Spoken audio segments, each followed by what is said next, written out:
Hey guys, welcome back to my YouTube channel. And today we are reading the last chapters of Ranger in Time, Journey Through Ash and Smoke. And so guys, let's get started. Let's get started.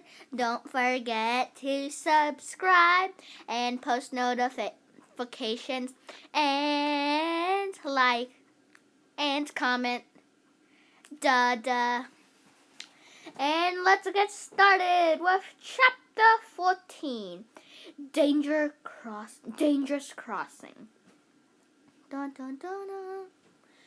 Ranger Helga and her father climbed down from the cliffs. As Helga walked toward Rasta, she stepped on something and looked down to find her brooch that had torn loose and fallen. The iron was scuffed and scarred, and the pin had snapped off. Helga shivered, remembering how the brooch had bounced off the jagged rocks. She tucked the broken brooch into her sack. Then she looked at Ranger and bent to kiss the damp fur on his head. "Thank you," she whispered.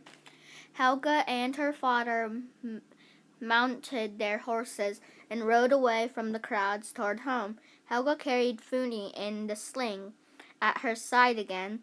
Ranger trotted along beside them. It was slower than the ride here.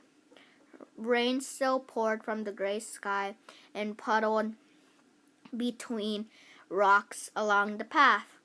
The horses plodded through the mud with every step. Helga's chest grew tighter with worry and impatience.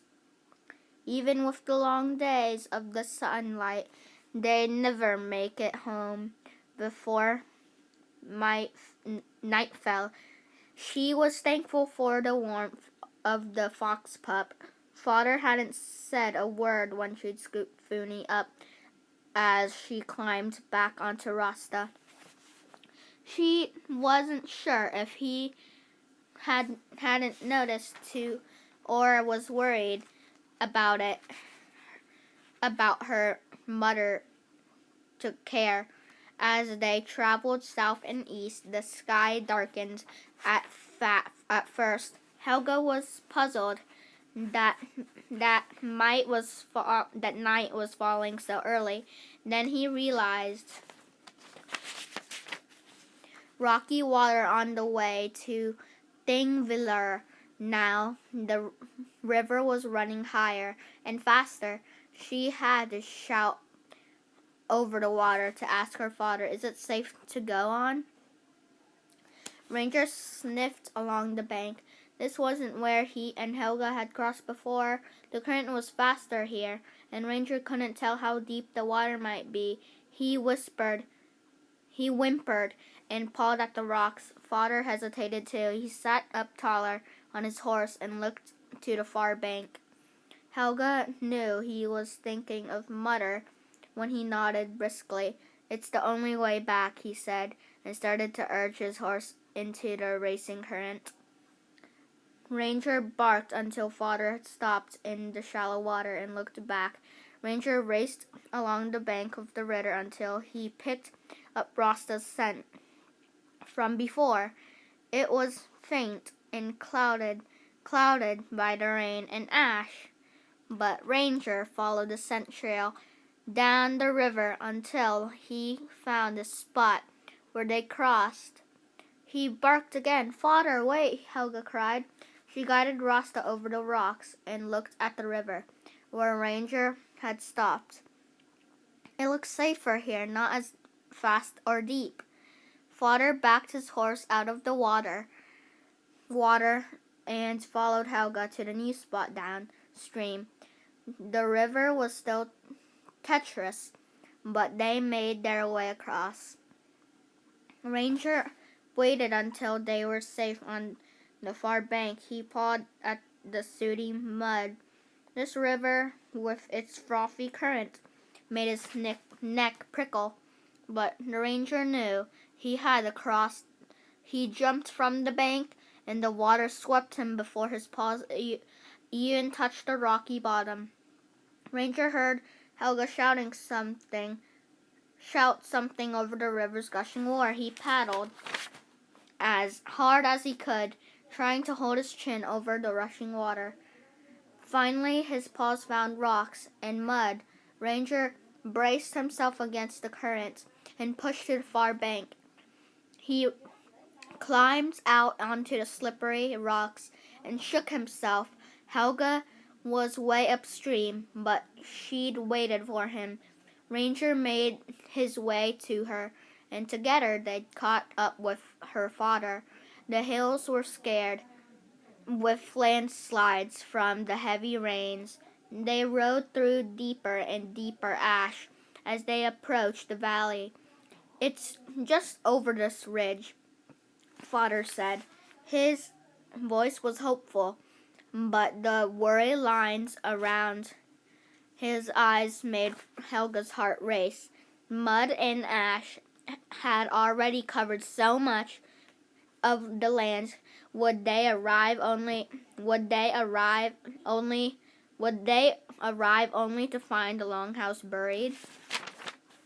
Chapter 15. Saying hello, saying goodbye. Helga held her breath as they crested the top of the ridge. When she looked out, she felt a rush of peace stronger than any river. There was the longhouse, safe and solid. Smoke rose from the roof and curled into the twilight sky. "Thank the gods," her father said, and started down the hill. Helga and Ranger galloped after him all the way to the longhouse. When her father opened the door, Helga heard a cry sweeter than anything in the world. "She came through it well," Asa said from the fireplace as she stirred a pot of stew. Helga's mother lay on the bench nursing the new baby. She looked up at Helga and her father, and tears streamed down her face. "You're home," she whispered. She gave father an exhausted smile and said, "Come meet your new daughter." Father bent and kissed the baby. He turned to Helga. "Thank you," he said. "Your sister is so lucky to have you." "Thank you, father," Helga said. She hesitated and whispered, "I thought you might be disappointed. It's another girl." Tears shone in her father's eyes. How could I be anything but grateful to have another beautiful, brave daughter like you?" Helga's father warmed away of their journey.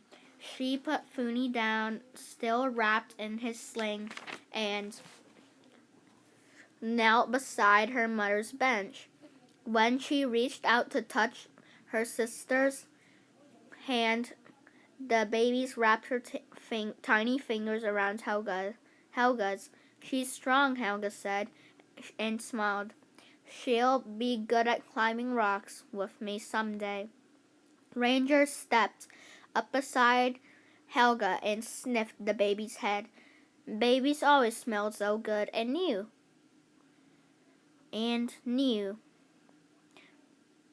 Wait. Helga. Ranger stepped up beside Helga and sniffed the baby's head. Babies always smelled so good and new. Funi tried to jump on the bench, but Ranger gently pawed him down. Climbing on the new baby was a bad idea, but father had already noticed the fox pup. He frowned at Funi. They lifted his gaze to Helga. "I see you've brought us another visitor." Helga stood and scooped up Funi into her arms. "He's a baby, father. His mother's gone. Helga hesitated. "I think she was the one that went after the hens." Father's eyes softened. "I see, and you've decided to take her place." "He's a good pup," Helga said truly. "He's a good pup. Wait. He's a good pup," Helga said. Truly well done. Father reached out and patted the fox pup in Helga's arms. Perhaps he should stay with us until he's ready to hunt on his own. Helga's face broke into a smile. Thank you, father. The baby started fussing, then her hearty cry filled the long house, but over the cries, Ranger heard a quiet hum. It came from under one of the benches. There, Ranger found his first aid kit, tucked among coiled rope and game pieces. He pulled it out from under the bench, took the leather strap in his teeth, and started for the longhouse door. What's that? Helga called. Where are you going? Ranger pawed at the door until Helga opened it. Curious, she followed him outside. The air still smelled of ash, but the storm of fire had ended. No more billowing smoke, no more sparks. The sky was quiet and dark. Ranger put the first aid kit down and trotted over to Helga. He jumped up on her and licked her face. Helga laughed and then tipped her head. Where are you going, dog? She opened the longhouse door and held it. Don't you want to come back inside? Ranger looked up at the light from the fire and caught a scent of stew bubbling over it. It smelled delicious, but he was ready to go home. Ranger nuzzled Helga's hand. Then he turned and walked back to the old metal box, humming even louder. Now in the muddy ash, you can always come back if you want. Helga said quietly, but she was a feeling she might not see the shaggy golden dog again.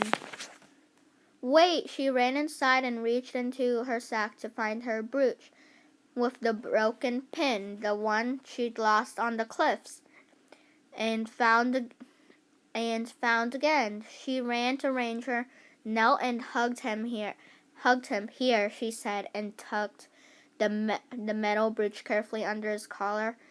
You can keep this to remember me. Then she went back inside to her parents and new sister. Ranger nuzzled the strap of the old metal box around his neck. He could feel it growing warm at his throat. The humming got louder and brought light spilled from the cracks in the box, too bright. Finally, Ranger had to close his eyes. When he opened them, Zishan and Noreen's new fur ball was sitting in Ranger's dog bed, wagging his tail. Chapter 16. Who's sleeping in my bed? Ranger barked. The puppy yipped back at him. Then Luke came running into the room. Sadie, Zishan, and Noreen piled in behind them. Poor Ranger, Luke said, laughing. Is somebody trying to take over your bed? Ranger pawed at his blanket. The puppy pawed back and reminded Ranger of Foony, with its two big paws and curious blinking eyes. It was almost cute, but it still didn't belong in his bed. Ranger barked again, and the puppy jumped out and skittered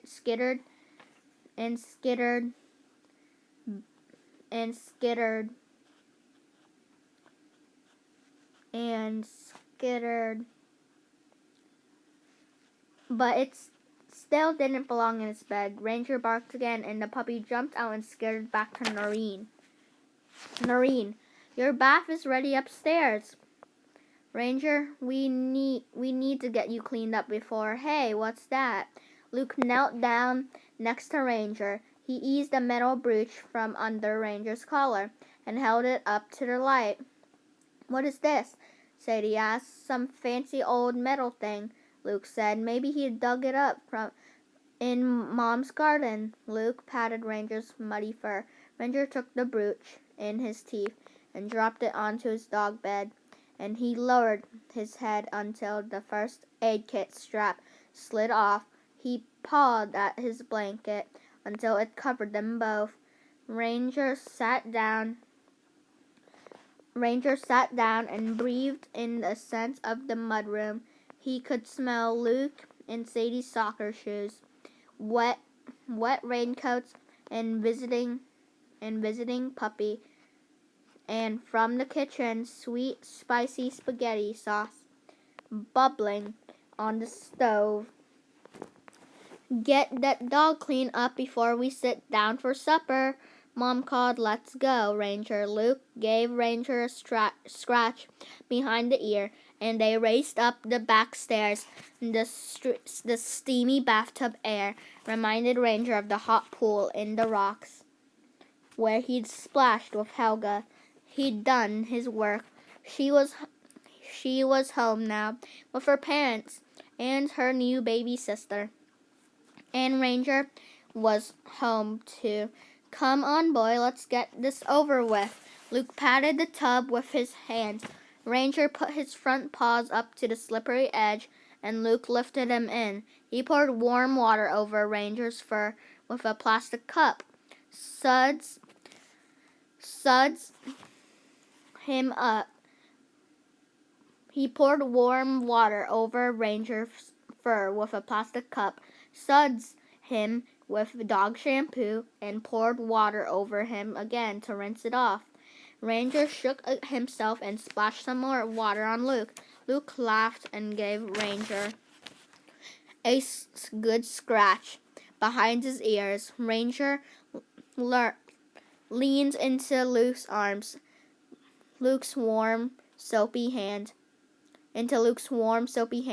He'd missed the brave, strong girl who climbed the cliffs, and the warm water and the rocks had been fun, but there was no better place for a bath than home. Okay, guys, we just finished this book, and guys, I hope you enjoyed. Ranger in Time, Journey Through Ash and Smoke. So, guys, I hope you enjoyed. Bye! See you next time to the next book. Bye! See you next time.